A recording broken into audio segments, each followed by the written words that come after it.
Buenos días, queridos amigos y amigas. En el día de hoy, continuando con la auscultación del libro de Isaías, llegamos al capítulo tercero. Isaías capítulo 3. Pesado, fuerte, duro. El capítulo 3 del libro de Isaías habla y describe de una manera muy detallada el juicio de Dios sobre Judá y Jerusalén. Las ciudades de Dios, las ciudades predilectas de Dios, del pueblo de Dios.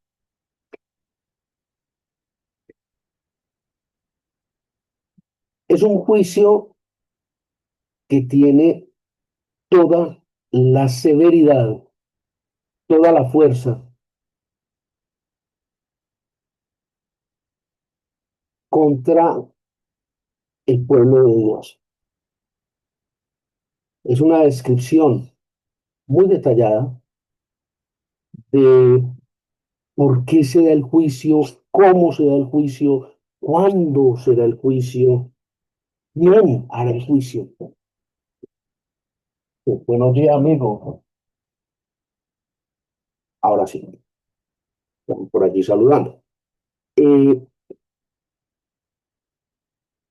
es una descripción muy detallada. Entonces, este capítulo 3 de Isaías echa por tierra, una vez más, el evangelio de la prosperidad. Ese famoso evangelio de todo es amor, Dios es amor, nada malo me va a pasar, yo camino en las cosas del Señor, yo ando y salen unicornios, arcoíris, estrellas. No, no, no, de que cuando usted se acerca a Dios, la vida empieza a ser color de rosa. Sí, de que Dios es amor. Sí, claro, es uno de los atributos más importantes de Dios. Dios es amor, claro, por supuesto. Amén a eso. Pero se nos olvida la otra parte. Dios es justo. Imagínense si Dios hace un castigo como el que describe Isaías capítulo 3 sobre Judá y Jerusalén, el- su pueblo. Y enseguida vemos con algún detalle cómo fue ese castigo, ese juicio. Imagínense que no era con uno, por Dios. Ah, pero es que ese es el Dios del Antiguo Testamento, que era un Dios celoso, vengador, asesino. Y es que el Dios del Antiguo Testamento no es el mismo del Nuevo, que Dios es inmutable, otro atributo. Dios no cambia.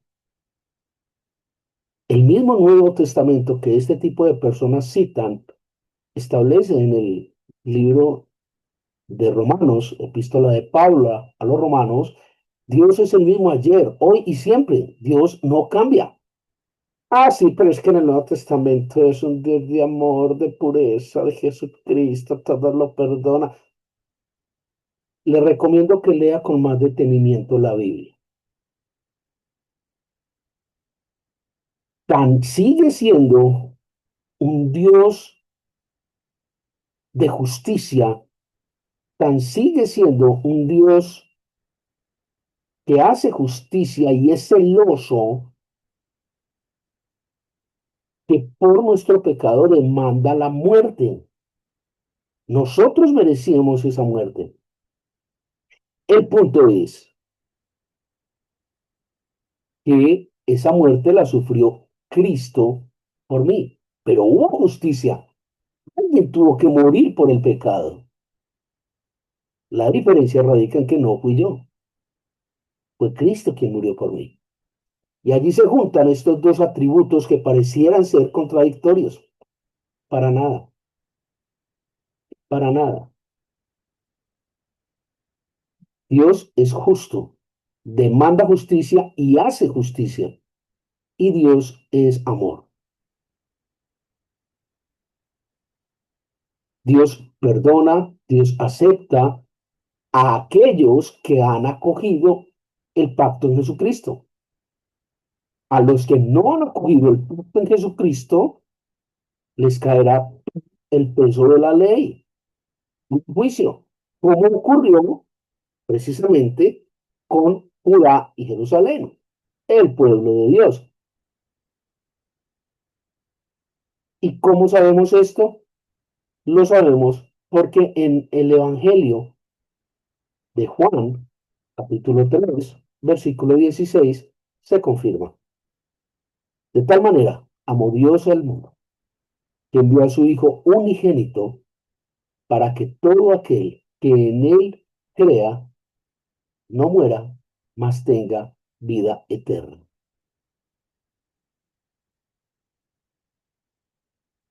Jesucristo pagó por nuestro pecado, pero hubo justicia, hubo juicio, hubo fallo, hubo condena, y quien fue condenado fue Jesucristo, para que yo no fuera condenado, pero hubo juicio, claro. Y si yo no acepto esta obra que Jesucristo ha hecho, entonces todo el juicio recaerá sobre mí. Y recuerden que estamos hablando el día de hoy de el libro de Isaías, capítulo 3. Como en otras ocasiones, les recomiendo, les sugiero, antes de eh, escuchar esta disertación, esta charla, esta prédica que hacemos, les recomiendo lean el texto del que vamos a hablar. Por eso hay una hilaridad, hay una continuidad. ¿Para qué? ¿Yo qué voy a saber de qué va a hablar hoy? No, venga. Los días jueves estamos hablando del libro de Isaías. Vamos en el capítulo 3. Los días martes estamos hablando del libro de los Proverbios. Vamos en el capítulo 11. Conéctese allí, empálmese en el proceso. Entonces, vemos cómo en este libro de Isaías, capítulo 3, se habla de ese juicio a Judea y a Jerusalén, el pueblo de Dios. Y decíamos que si este castigo se dio para con su pueblo, ¿cómo será el castigo para aquellos que no son su pueblo? ¡Wow! Fuerte, tremendo. Entonces, cabría preguntarse, como mucha gente hoy en día que se pregunta aún, venga, ¿y por qué Dios habría de castigarnos? Pero yo no mato a nadie, yo no le robo a nadie. Yo, bueno, no a los ojos de Dios, no a los ojos de la palabra de Dios. Y para poder entender esto, hay que remontarnos un poco en la historia para empezar a definir qué es el pecado. Este es un tema que ya habíamos abarcado otrora en unas charlas previas unos años atrás. Básicamente, el pecado es todo aquello que sea diferente o contrario. Ser diferente no quiere decir contrario.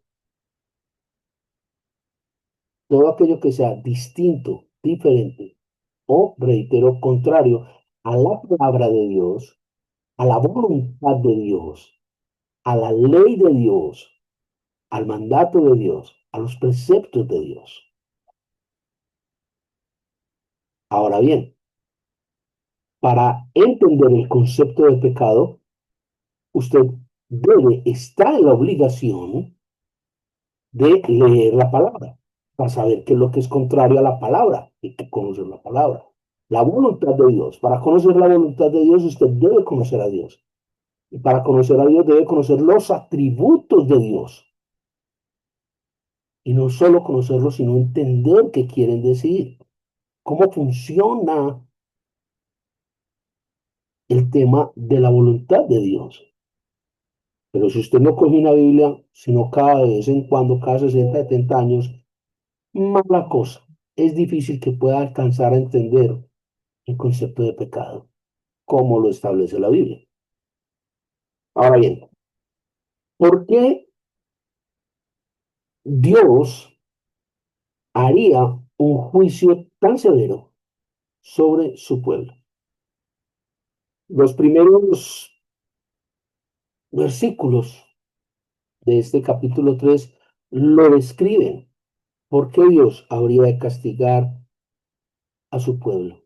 Allí en el versículo 8 cito, eh, porque la lengua de ellos y sus obras han sido contra Jehová.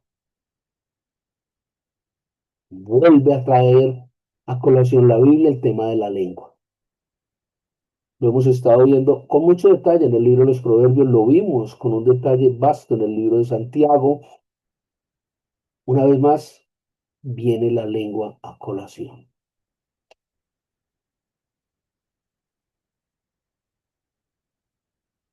Tremendo, porque la lengua de ellos y sus obras han sido contra Jehová. Tremendo. Versículo 8 allí seguidamente dice, la apariencia de sus rostros testifica en contra de ellos. Tienen el pecado en la cara, tienen el pecado en su cotidianidad. Versículo 9, publican su pecado, no lo disimulan. O sea, viven en el pecado y se sienten orgullosos de él.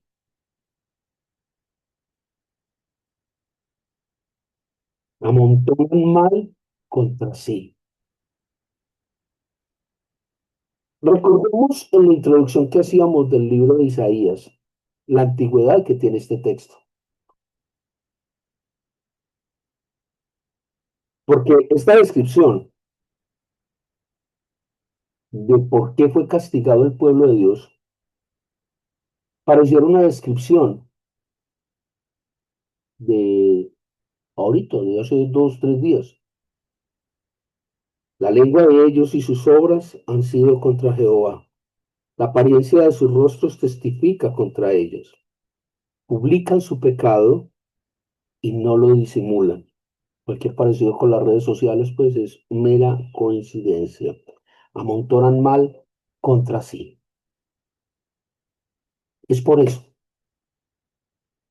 que Dios hace juicio sobre su pueblo, sobre Judá y Jerusalén. Es un pueblo que a pesar de tener a Dios como su Dios, se dedicaron a hablar contra él, a hacer lo contrario a lo que dice su palabra. Y no solamente hacían lo contrario, se sentían felices y orgullosos y publicaban su pecado. Al punto, establece allí el libro de Isaías, al punto que su rostro, su apariencia, testificaba en contra de ellos. ¡Qué tremendo! Y allí en el versículo 9 cierra este porqué con una frase que es contundente. Una de esas frases que uno diría, uy, qué tuto. Amontonaron mal contra sí. contra ellos mismos. Lo que hicieron fue amontonar y amontonar maldad. Por eso Dios hizo juicio sobre su pueblo. Tremendo. Y repito, cualquier parecido con lo que estemos viviendo en el momento actual no es coincidencia, es una realidad. Siguiente pregunta. ¿Quién hace el juicio? ¿Quién realiza la acción de ser juez? ¿Quién hace ese juicio taxativo sobre el pueblo de Dios, Judá y Jerusalén? ¿Quién? El versículo 1 empieza describiendo quién es el juez. El versículo 1 dice, Jehová quita. Jehová es quien toma la iniciativa, es el que tiene el poder de hacer el juicio.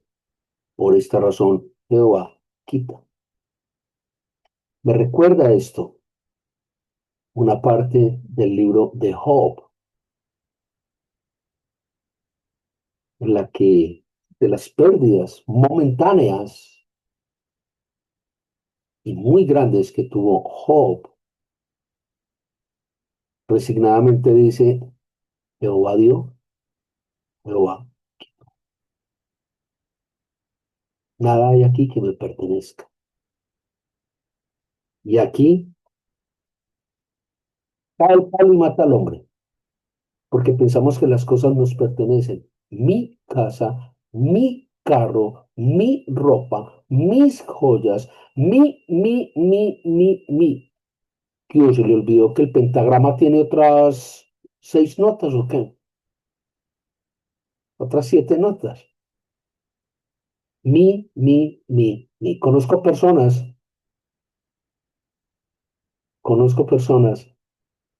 que son tan aferradas a sus bienes materiales, tanto que el día que se mueran va a haber que enterrarlas con las escrituras de las casas, de los carros, pues, a ver si se los puede llevar. No creo, pero uno no sabe. Como decía un amigo,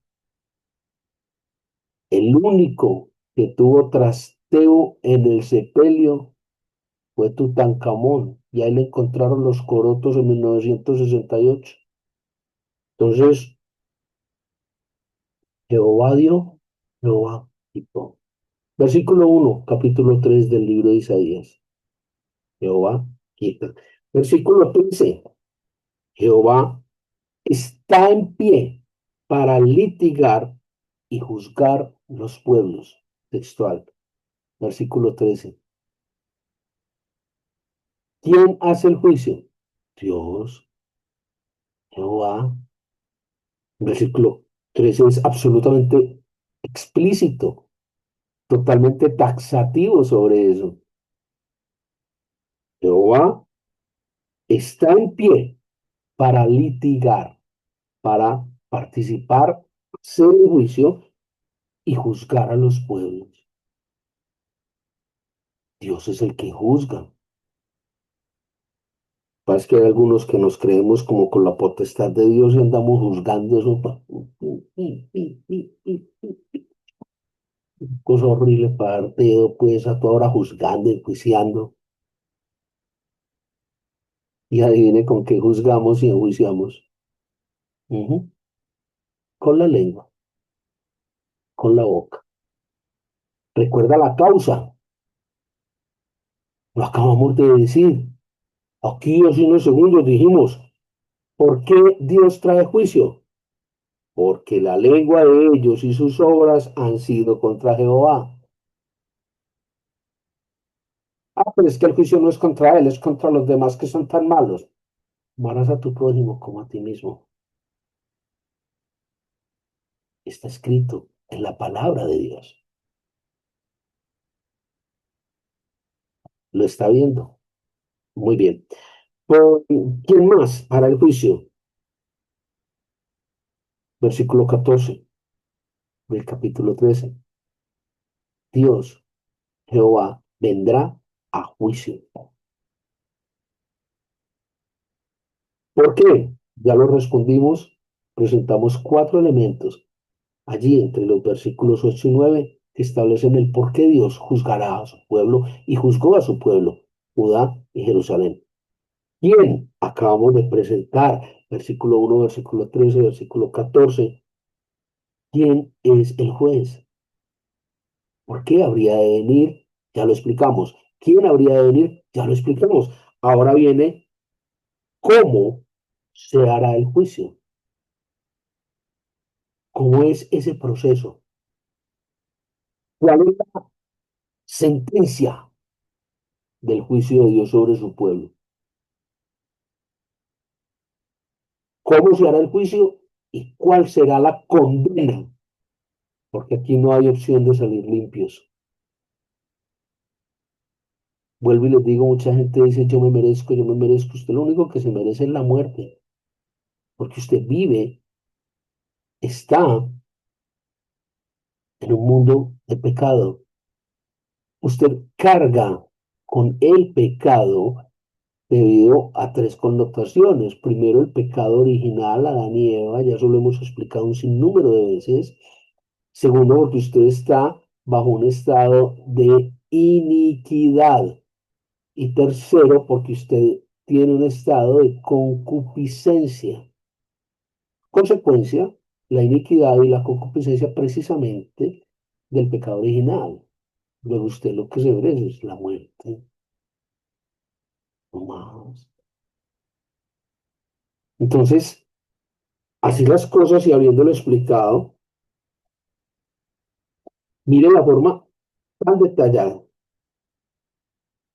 en la que este capítulo 3 del libro de Isaías nos describe con seis elementos, seis punticos de cuál es la condena, cuál es el fallo, cuál es el juicio, cómo se desarrolla el juicio para llegar a esa condena.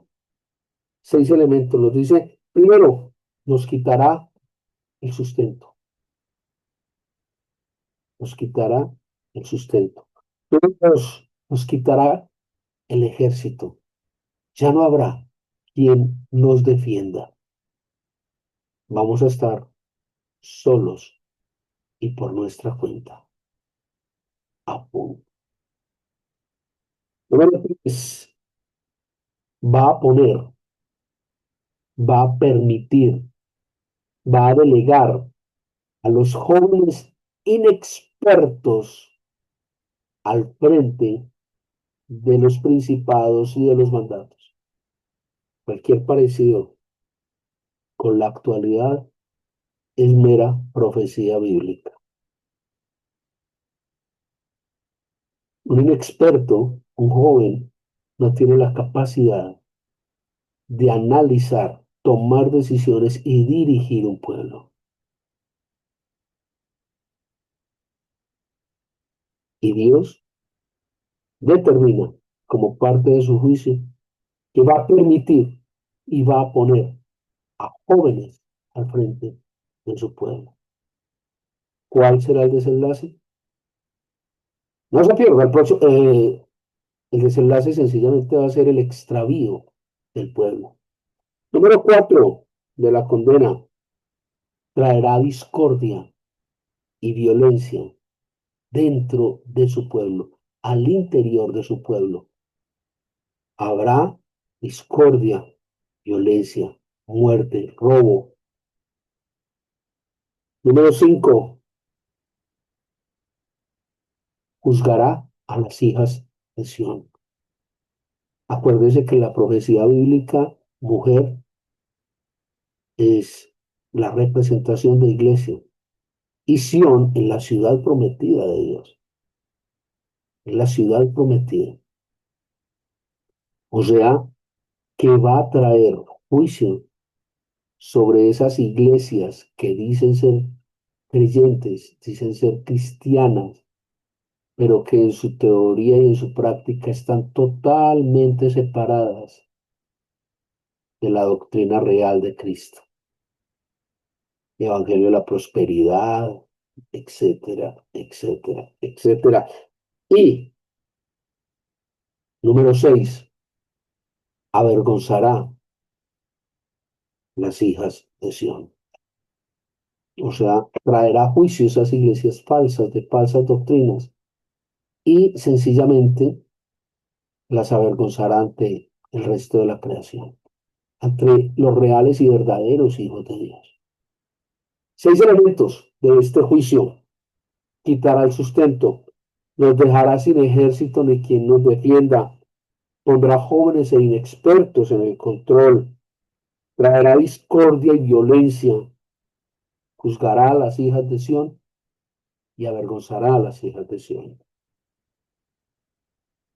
Estos planteamientos que tiene el libro de Isaías en su capítulo 3, repito, son altamente fuertes y vale la pena hacer un paralelo